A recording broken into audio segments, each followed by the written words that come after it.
Here's the rule for using commas with non-restrictive clauses. Use commas to set off non-restrictive clauses. Okay, but what's a non-restrictive clause? Well, remember that a clause contains a noun and a verb. Can you think of a clause that begins with who? Yes. Who bit me? Okay, now a clause like that can be restrictive or non-restrictive. Use it in a sentence and I'll explain. The dog who bit me is named Muggs. Good. Here, who bit me narrows down or restricts the meaning of dog. It helps us pick out the one nasty mutt who nipped you from all the other dogs on earth who didn't. This information is essential. It answers the question, which dog? So we know who to blame. Or praise, depending on how we feel about you. Clauses that restrict meaning are called... Let me guess. Restrictive clauses? Brilliant. You're a student, no comma, who pays attention. Just remember, restrictive clauses don't need commas. Now, let's use that same clause in another sentence. Okay. Your dog Muggs, who bit me, is a pit bull. Good. In this case, the clause provides a detail about a specific dog, a dog we've already identified, Muggs.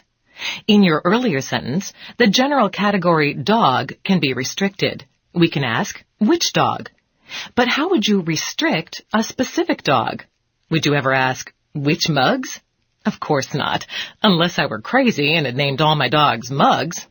Well, let's assume for the sake of argument that I'm not crazy.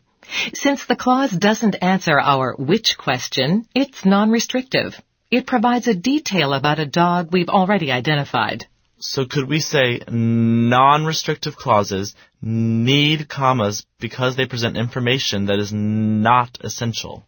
Yes, you're very clever. Be careful, though. Don't fall into these traps. Suppose I have 5 pit bulls, and we need to find which one bit you to give him a treat. Or make sure he doesn't have rabies. Now, the information is essential. It restricts dog by singling out the bad apple from the other 4 polite dogs. So you'd say this? The dog, no comma, who bit the student, no comma, is hiding under the couch. That's right. There's another trap when you use that or which. That is always restrictive. Never use commas to set off this kind of subordinate clause. Take a look at this sentence. Can you get the ball that is up on the roof? No comma because you used that. Correct. Which, on the other hand, is usually non-restrictive. You generally need a comma in sentences like this. Can you bring me my history book, comma, which is on the table? That's right. However, if you have several history books, and they are all over the place, and you need to clarify which one you want, you'd say, Can you bring me my history book that is on the table? No comma there. Perfect. So remember, use commas to set off non-restrictive clauses.